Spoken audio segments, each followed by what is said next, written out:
Hi guys! Welcome back to our YouTube channel. So today, we're going to take a look this one here. And then he's alone. So, and then he's going to dead. So, let's go to check what's happening inside here. So, this is potato guys. Let's go to check out underneath here. Hoo hoo! Oh my! Here we go. This potato. Oh, this potato. Yep. Okay. This one too. All I know, if the leaves is gone, means ready to harvest. Oops. Another one. Yahoo! Yes. Another one here, small one. Yep. I hold the camera guys, sorry. Yep. May pakaw pa. Oops. Another one here. This year is first time I plant the potato. Because this one is extra spot. Extra pot, you know, just put one potato there and this is what happened. Oh my. Oh, it's small, it's okay. Yeah,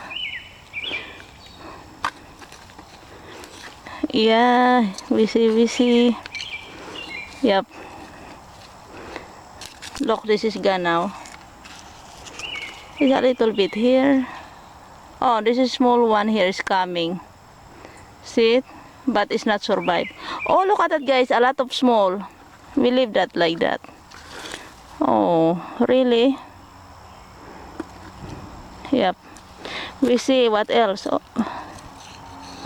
Here we go. Oh, my. Yeah.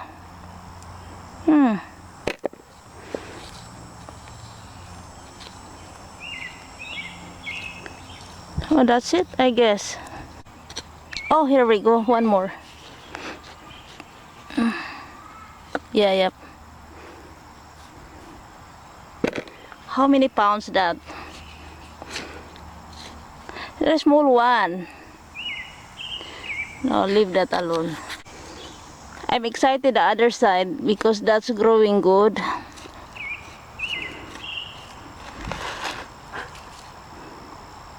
Oops.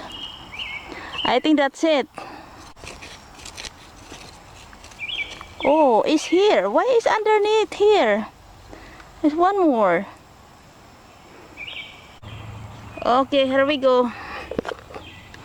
Not bad. I think I put it back, this one here. It's so small. And there's another coming. And with what else? I wanna cut this one. And I wanna put again. Cut this one here. And we see what's going on someday. Yep. It's not survived. The whole winter is not survived, guys. You know. And the winter is coming. You know, this cannot grow good. It's not grow good. Yep. Okay, we see. Yeah. It's one potato is become how many pieces right here? Yay. Yep. And guys, I show you some. And guys, I will show you the tomato here. Yep. Sorry, so many mosquito. I'm sorry, guys. Yes. It's a lot of fruits. All the way down there, right there. But it's not a lot of green.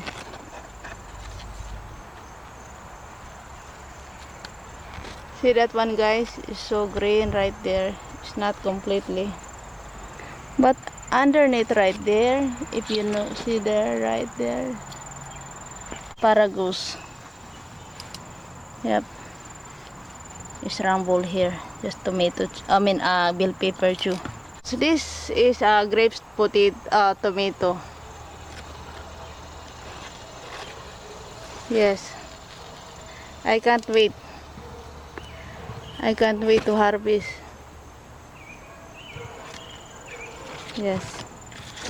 Underneath here, this ripe now. Some is ripe underneath right there. Yeah. Oh, it's here. It's ripe now. Yeah, finally, guys. See that right there. Right here, guys, is ripe now. Very close. Yep. And that side is not all the way to the top. Yes. So it's hard to breathe underneath because it's so many. But it's okay. What can I do, guys? There's no sunlight. Right here, sunlight comes around 12 o'clock, and then 12 o'clock they have sunlight because the trees is covered the whole garden right there.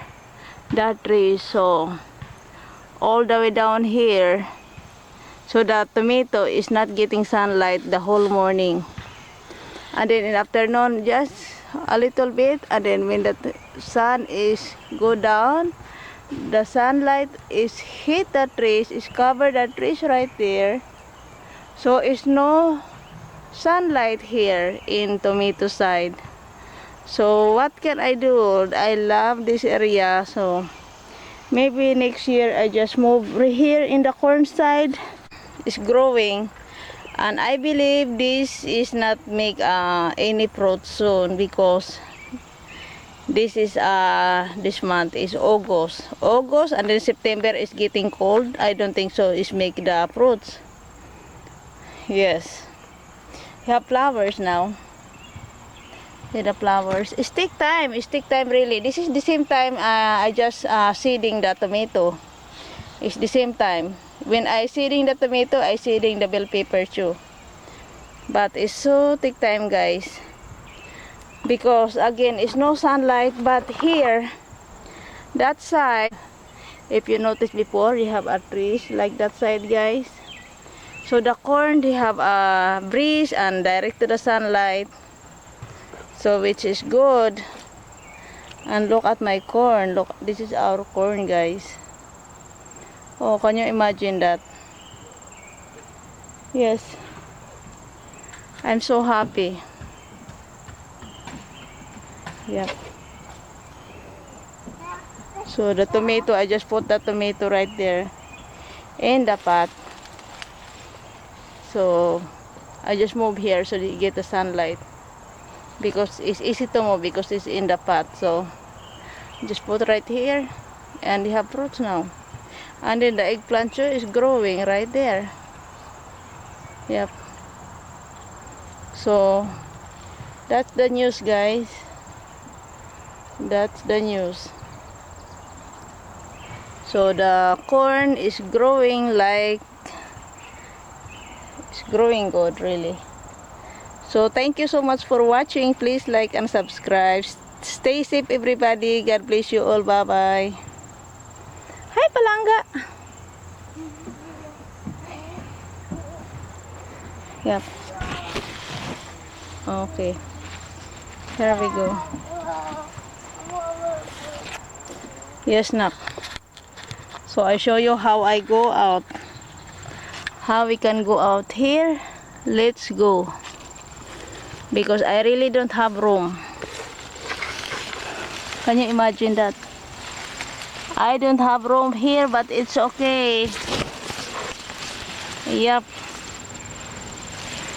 A lot of beans underneath here. Yeah. Underneath here. A lot of beans. A lot of beans, guys. Oh my. I'm so happy. It's very blessed. A lot of beans. Underneath. Yep. Look at that.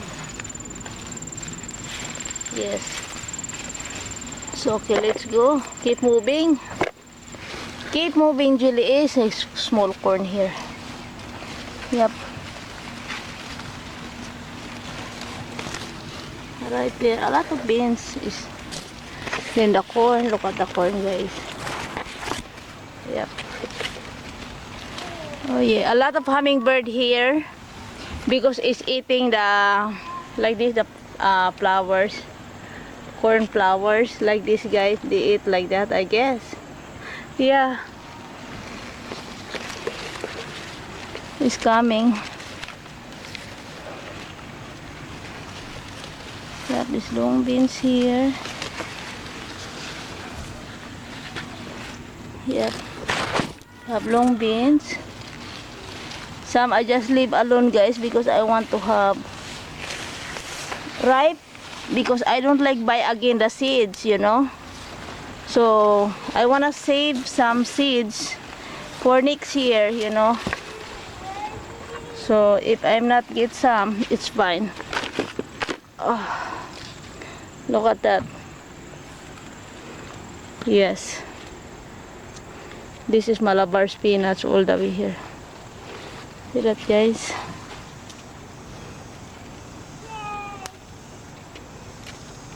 Some underneath there.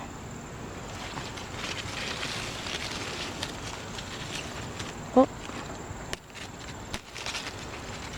oops.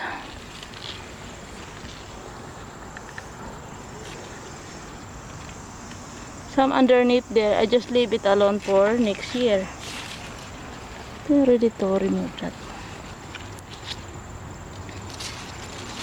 So that's what I did, guys. One by one, one by one.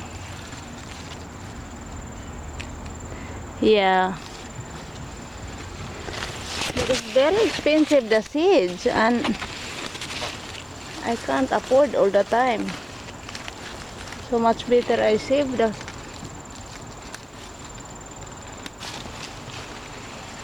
Yep, it's hard to move really. Oh.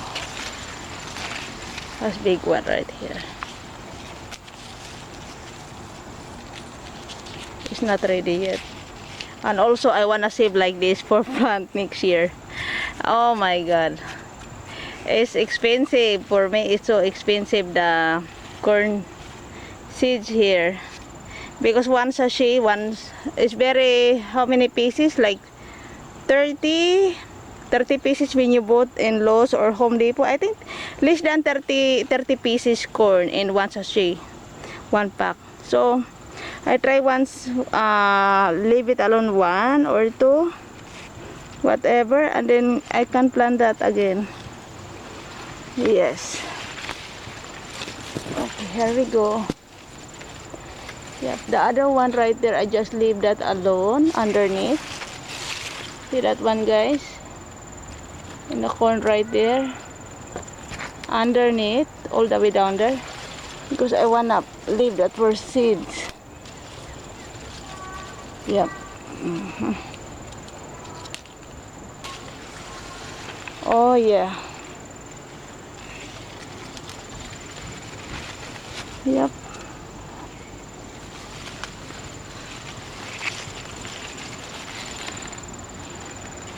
Okay, guys, that's it right now. It's so hard to move.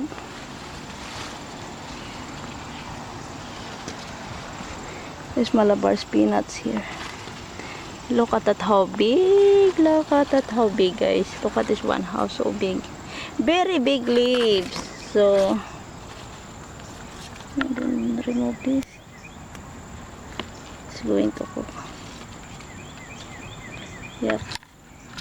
I really want to save for next year, guys. I'm sorry. It's so expensive. That's the problem. It's so expensive to buy new seeds. Yep. Okay, this one here. Look at here. Yep. Just need to remove a lot of flowers.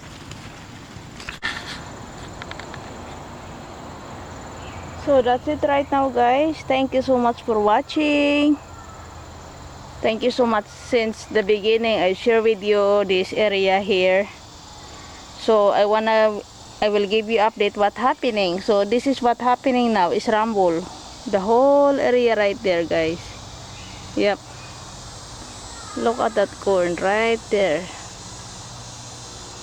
Yep. Right now is 7 o'clock in the evening. The sun almost go down right there. Yep.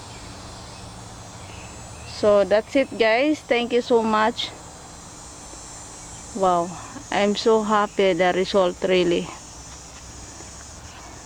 Yep. Like I said, it's okay. I don't have room. I don't mind. Just walk slowly. As long as everything is good. Look, so many flowers. Fruits.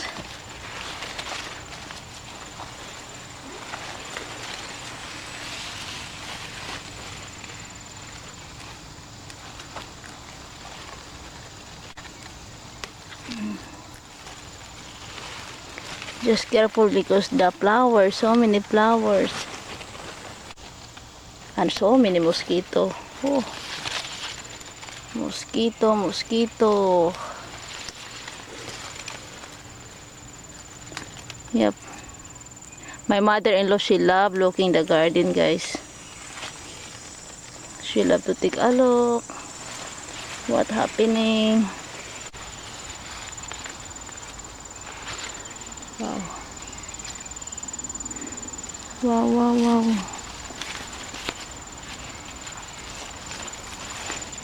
Look at that.